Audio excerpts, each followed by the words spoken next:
Assalomu alaykum do'stlar. Mana inkubatorda birinchi kun qanday ishlatishni o'rgatamiz hozir. Misol uchun birinchi kunda nastroykalarini to'g'irlash, boshqa hammasini o'rgatamiz.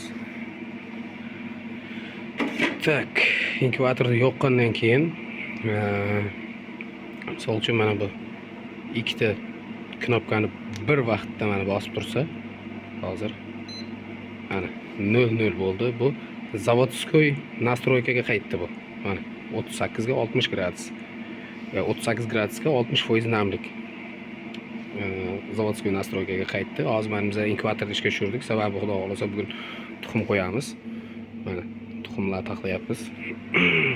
Bugun chislo 4-mart 26-yil. Mana qanday boshida birinchi kunga misol uchun biz 38 ga 3 gradusga qo'yamiz. Uning uchun mana set knopkasini bir bosamiz. Mana PP chiqdi. Endi ko'taramiz shu bilan mana 38 1, 38 2, 38 3. Keyin bitta OK qilamiz. Mana hash chiqyapti. LL chiqadi ko'plarda. 60% namlik bu. Misol uchun namlik 60% kerakmi?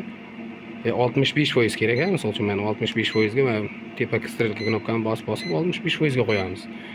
Yoki 60% namlik kerak mana.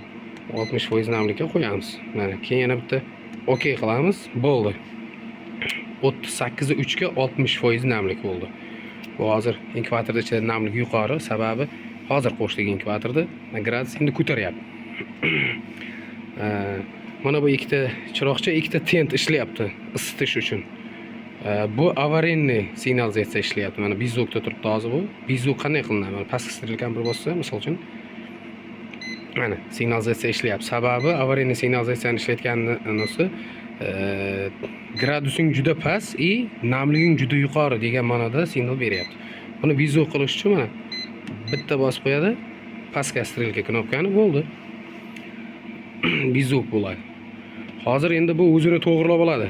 38 ga 3 ga chiqadi, 60% namlikka tushiradi tepadagi. Bu tepadagi sifir bu o'zgaruvchan bu. Bu pastdagi standartni bu. Turadi. Misol uchun siz xohlagan gradusga namlikka qo'yib qo'yasiz. Bu shunda stabilniy bu bittanida turadi bu. O'zgarmaydi bu. Bu tepadagisi o'zgaruvchan bu. Bu issiqlik chiqaveradi, tushaveradi pastga. Bu namlik ham xuddi shunday. Chiqaveradi, pastga tushaveradi. Hammasini o'zi to'g'rilab olaveradi. Do'stlar, xuddi mana shunaqa qilib nastroyka qilinadi inkubator. Keyin buni ichida chuqurroq nastroykasi bor, uni отдельный videosi bor, uni ham tashlab beramiz. Misol uchun kimga qanaqa ishlatish kerak bo'lsa, g'oznikini, o'rdaknikini qo'yib, mana shu 4 ta knopkadan nastroykasini to'g'rilab olib ishlataverasizlar. Hamma o'rgangancha hammaga tushunarli bo'ladi.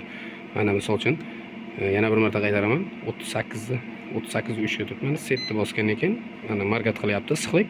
Misol uchun 38 2 bo'lsa 38 2 yoki 38 ga 3 ga qo'ydingiz, mana bitta OK qilasiz, keyin namlik markat qiladi. Namlik 61% mi? Mana misol uchun 61%. 61% ga qo'yib, keyin bitta OK ni bosasiz, o'zi mana 38 ga 3 ga 61 bo'ldi.